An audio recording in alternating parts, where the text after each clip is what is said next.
Love is the easiest form to encourage change. Yo, what's up? Just got to the office. Oh wow, I thought I'm wearing my watch. Where's the thing? But anyway, it's after midnight. That's what's important. It's the 7th of December. It's a Saturday, and those who know. Those who don't know. So I am thirsty. I wanna go get juice. So let me drop my bag. Alright. Yeah, we'll talk.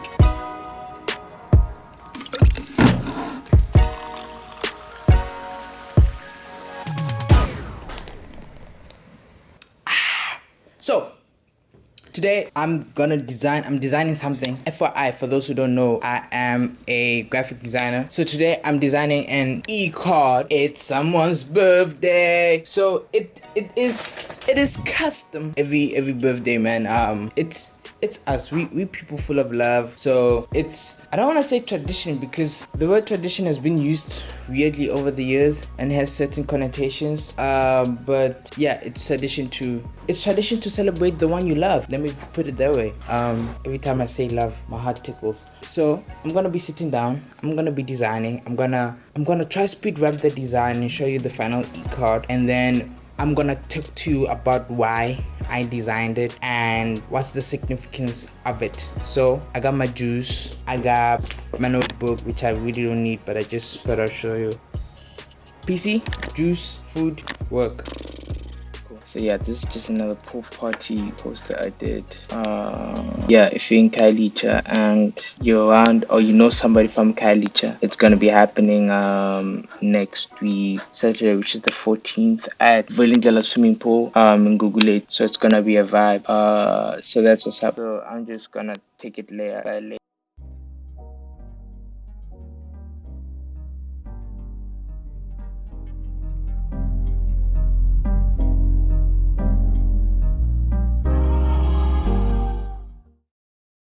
Alright, cool. What did you do? So there was a change in plan. I went home. After going home, I took a nap, woke up, did laundry, came back to the office to finish off the... Is it a vlog? Yeah, the vlog. Let's call it a vlog. So I wanted to talk about spheres of influence, right? So the different spheres of influence. But basically, I just want to talk about two for now. I want to talk about direct influence and indirect influence, and also I want to talk about sampling. There's a certain YouTube ad. I think that is what triggered everything. But it says your life is the sum of the investments you've made, which is true. I thought of that and I looked in my life, and just going back to defining direct and indirect influence. Direct influence can be direct. Funny. Someone you have easy access to, I can say. So your parents have direct influence over your life. Your friends have direct influence over your life. Your leader, your pastor. And then that's direct. And then indirect can be people who are far. I don't want to not maybe use the word far, because yeah, I hope you get it. So I was looking at my life, right, and I was like, man, there are people. And the thing is, with indirect influence, sometimes you only catch it late, to find out, oh, actually I've been thinking these people are my influence. These people are the ones who have influenced me to be who I am today. However, they too were influenced by someone, and that's when you start appreciating the root of the inspiration, right? And for me, that's Pastor Chris. So a little bit of story time. Back in years ago when I was still in late primary school, right? My sister got a job in Joburg, Randburg to be specific. So she worked there, and then she started going to a Christ embassy. The Christ embassy she went to rather, was Randburg too.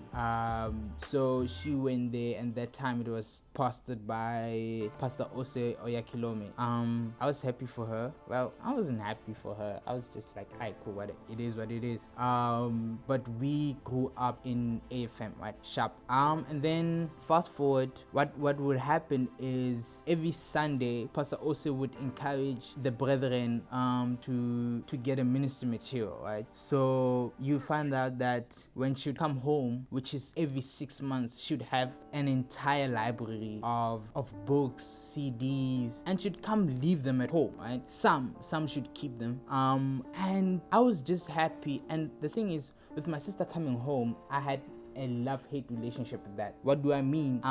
So because when she'd come home, she'd come with goodies. I mean, utsa Joburg, like utsa Gauteng mabone. Come on, you can't come empty-handed if you're from Joburg. Anyway, so she'd bring drinks, she'd bring a lot of things, because the company she worked for at that time had shares in McDonald's and Coca-Cola. So she'd bring a whole lot of Coca-Cola products at home. So she was kind of an ambassador. She became an ambassador of Coca-Cola at my house, right? So whenever she'd come home, like I said, she'd bring these DVDs and she'd play them, right? And my mom started falling in love with them, with Pastor Chris's teachings. Just to be honest, I never liked Pastor Chris in the beginning, that is, because I felt like he made my relationship with cartoons end whenever my sister would come, and not just generally whenever my sister would come, whenever my mom would just want to watch DVD, because like my sister would come maybe on a Saturday, right? And then she would find me Saturday afternoon, and then I'll fetch her at the bus stop and then bring her home, get her home, and then my mom would be like, wait, can I have the DVDs? And like, I was watching TV, or rather I was planning on watching a certain show or whatever. So I didn't like him. So whenever he would play, his DVDs would get played, I'd either go to my room or sleep, or sometimes I was forced to watch it, but I would zone out, like legit, I would zone out. So that happened. I just wasn't feeling the man in the white suit. Basically, that was me. I was a kid at that time. Fast forward, my sister started bringing more than just pastor's teachings, right? She started buying music. I remember the first ever pieces of music I fell in love with was Joe Praise. I remember I also fell in love with Frank Edwards, Jill Joe, TB1, the whole clique. But I legit fell in love with TB1 and Jill Joe because they did hip hop, right? And the back context is, growing up, I loved hip hop, right? And I was raised in a church, right? So I guess growing up, I wanted to have that freedom of wanting to listen to hip hop, but Christian hip hop basically. But I never got that chance. So that's the first thing that enticed me, to be honest. And this is indirect influence. Because these people that I'm talking about are direct offsprings of pastors, right? So I dig the music. Like legit, that was the only thing that I loved. I remember then Sinach came into the picture, and I liked it. It was different. It was different from, at that time, South African gospel music, which to be honest, I never liked, because I guess, and at that time I didn't know, but now that I think of it, I from the beginning I always repelled religion, right? So I felt like at the time there was a lot of like of which everything had its place, right? I felt like at that time it had like, I don't know, man, it was just for old people. Yeah, let me put it was music catered for old people, but no one catered for the youngins, us. Cool. Fast forward, we moved from the village, and then we moved on a Saturday, right? Sunday morning, my mom goes there. Our neighbors, the kid there, plays drums at the Christ Embassy. you are going there. She never asked if I wanted to go to church. She was like, you're going there. Of which I felt like that was weird because my mom on that Sunday never went to church. And growing up, my mom always made sure we go to church. Whether she was working on a Sunday or not, like it was the thing.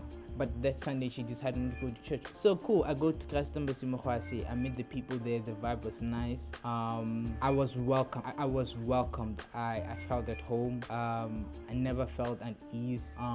It was a nice vibe.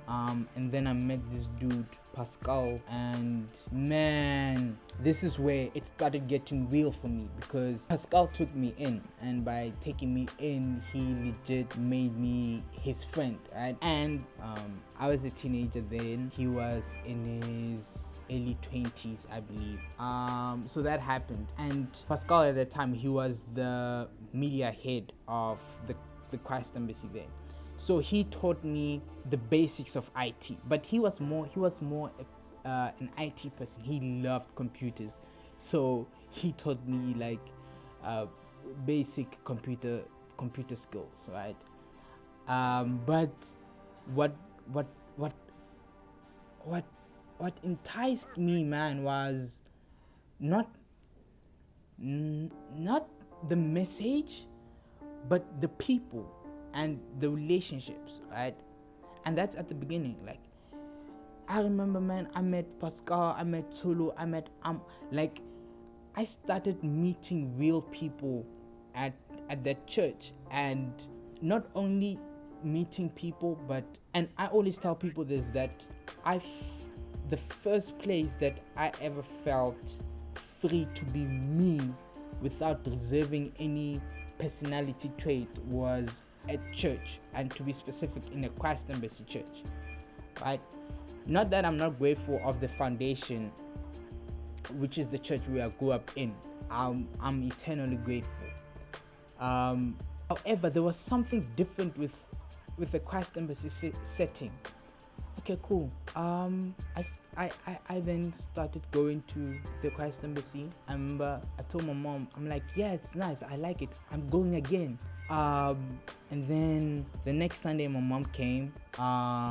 Then the next Sunday my sister came, and then they attended, and then they attended, and then fast forward, they now attended another church. But what I appreciated about that transition is, I remember for some time, because my mom and my sister later on moved to another ministry, right, which is cool. But for me, I remember each Sunday morning they would ask me, where are you going to church? And I'm like, Christ Embassy. They were like, alright, cool. Where are you going to church the next Sunday? Where are you going to church? I'm like, Christ Embassy. They're like, alright, cool. Where are you going to church? No, Christ Embassy. And it like just became a norm. Like, my church is Christ Embassy. I'm not going to any other church.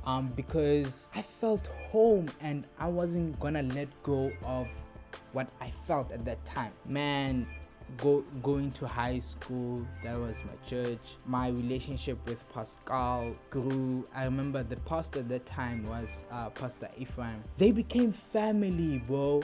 I remember there was even a time I started like, and I don't know if I was conscious of that, but I just started loving church. And sometimes I'd even I remember there was even a time where I would be early to go to church, man. Like, I would legit make sure that if church started by 9 o'clock, but I made sure that by 7:30 I was at church. And what made me do this was, I found out that our pastor by that time was staying in Gauteng, I think Pretoria to be exact, and they would drive, imagine, they would drive every Sunday to Mokwasi, which is like a 2 to 3 hour drive to church, and they would always be the first people to be there. And I was like, no man, that can't be true, because I legit just can't take a taxi to church, or I can even walk at times, because it was a walkable distance. And I'm like, nah, B, that can't happen. So I started going, man. Fast forward, I realized that I spend a lot of time at church be it weekends, whatever, because what Pascal would do whenever they would come prepare for set up for service for the next day, which was on Saturday, he would hit me up. It's like, what are you doing? I'm like, I'm doing nothing. It's like, come to church. I cool. We'd hang out. He'd buy me food, chill at church. Like, it felt like home, to a point whereby I became so consistent that later in the year, I eventually got my own pair of keys to church, because I was always early. I'm like, and I started serving, so I had access to church. I was that guy. So man, I stick, man. And I remember speaking on Christ Embassy being family. I remember one time we had an online meeting. So at that time, my cousin was home at Refente. So I remember after service, so we had Sunday service, and then after service we had to connect. And then I remember the guy was hungry, and I was like, I can't go home because I have to set up for the connecting, right? So I was trying to figure out how that was gonna happen. And then I remember the pastor's wife legit was like, nah, it's fine, I'll take him home, right? So I remember she legit drove him home, but that was what I thought, she just drove him home. But I got home later that day, which was in the evening, and to find out that before they went home, they actually went to buy the guy food.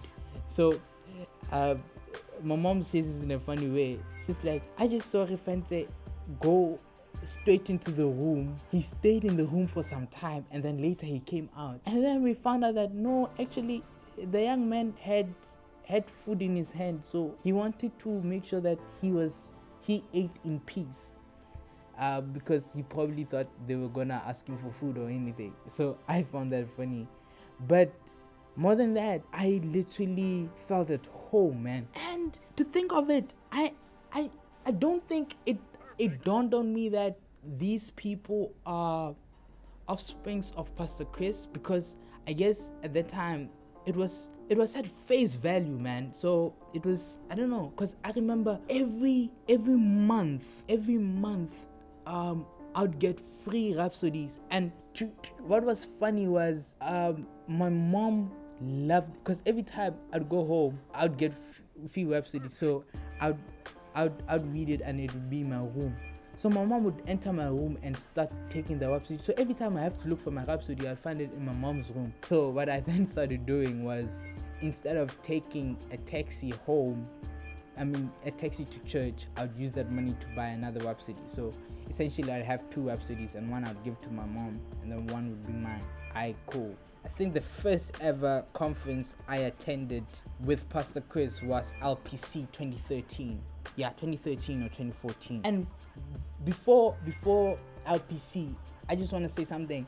I remember, because I was in teens ministry, we went to another branch of the church, which was Christ Embassy Rustenburg, for a teens conference. It blew my mind to meet a lot of young kids who loved God and freely expressed it, right? And I remember at that time I met Pastor Douglas, and I met a lot of young guys, of which one of those young guys, a group called AB Seed, AB standing for Abraham, so Abraham Seed, and they were rappers, right? They still are. I remember I just have to remember the other guy's name. And the first song I remember they rapped, right, was what's the name of the song? Okay, I can't remember the name of the song, but I remember Albakwe's verse, because even now, I haven't listened to the song in a long time, but I still remember the verse. And he says, there's a verse that says, I got a TV at home, one in my bag. The Lord is my shepherd, man, there's nothing I lack. When I'm down, show up, I know He's got my back. The devil try hard, but we don't feel his attack, cause I'm being born again for more than 200 months. Never regret it, homie, not even once. Reach my targets, I'm a man on a mission. I'm a watchman, I'm the man with the vision. Yeah, but something like that. And I love that verse, dude. Okay, I should listen to that verse again. I love that verse. And it legit was big, man. And fast forward, the same guys that were in teens ministry are now in campus ministry, and I meet them. And I'm now in Cape Town. Some are still at home in Rustenburg. I know the guy I'm talking about, Albak, he's in Joburg. And I've met other great people who are again offsprings of Pastor Chris. And I'm grateful, fam. Like, because as much as yes, Pastor Chris has made an impact directly to me, and directly I'm talking about me listening to his messages on a personal capacity, right? Me listening to his teachings on a personal capacity at my own time.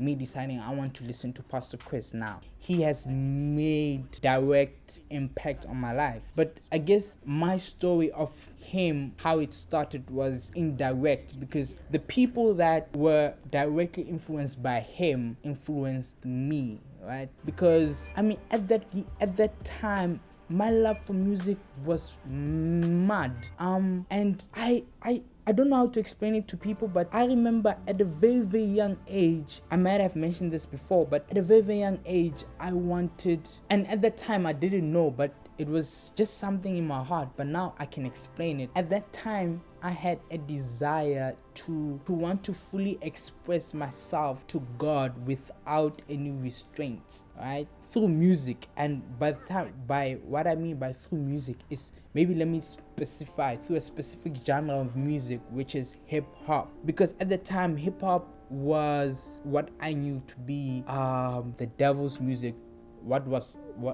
That was what I was told. Hip hop is devil's music, whatever, because of the connotations, right? But I guess deep down, I knew that, nah, man, we could legit have people who rap for Christ. And I don't know why at that time I didn't start rapping for Christ.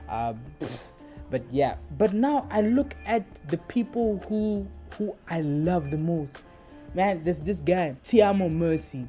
My love for dude is out of this world. And I remember last year he released a spoken word, and he basically talks about how, again, indirect influence, how pastor through his consistency in ministry and all that has had so many offspring, that because Tiamo's story is, and I'll put a link to the video on the description, somebody came and knocked at his door and was like, on behalf of pastor, I'd like to invite you to such and such. And you look at Mercy now. Mercy is a poet. He is a rapper.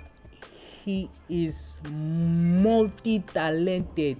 Man, his spoken word and poems and stuff, they legit resonate with me personally. I don't want to talk about how they resonate with other people, but they resonate with me. I think about Achaz. Achaz recently released his EP, Anecdotes.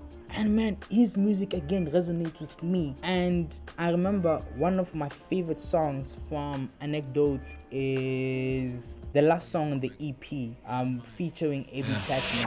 Take a look at your life when you close your eyes. Tell me, where will you go when your light finally dies? The one on earth in the spirit, where will it rise? Will it be rooted to the ground, or will it touch the sky? This 4-bar lie hit me in a memorial service, had me pondering, searching for meaning below the surface. The world sermon, holy scriptures, what's my soul purpose? So yeah, I just played the song. And I love that.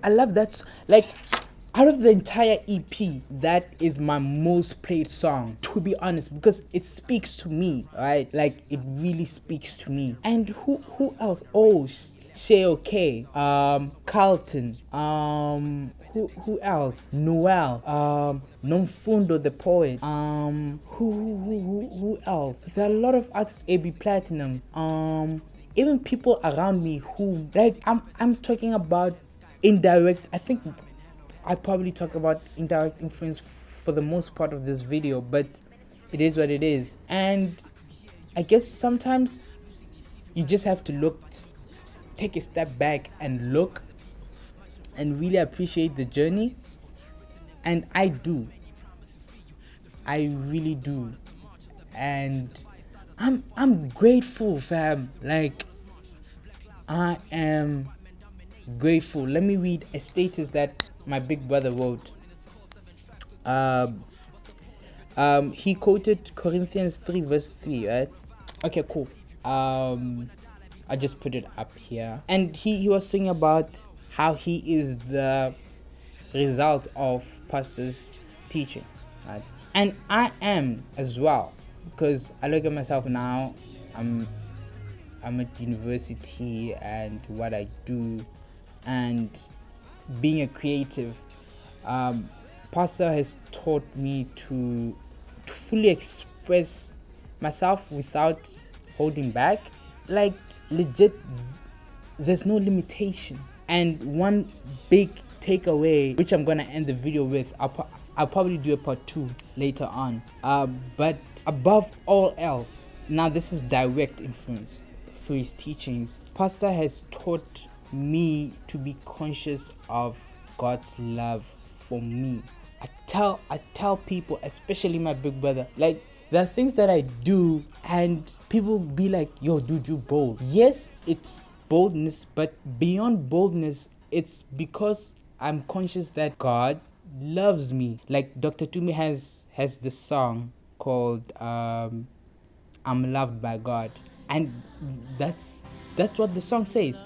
I'm loved by God, I'm loved by God, I'm loved by God, the entire time. Okay, not the entire time, but it's the main part of the song. And like that, I don't know, that has changed how I think about myself and how I think about other people. Like, for the mere fact that I know God loves me, that then if I'm conscious that God loves me, there are certain things that will change. Because I think at times we are taught the gospel of Jesus Christ in a fearful way.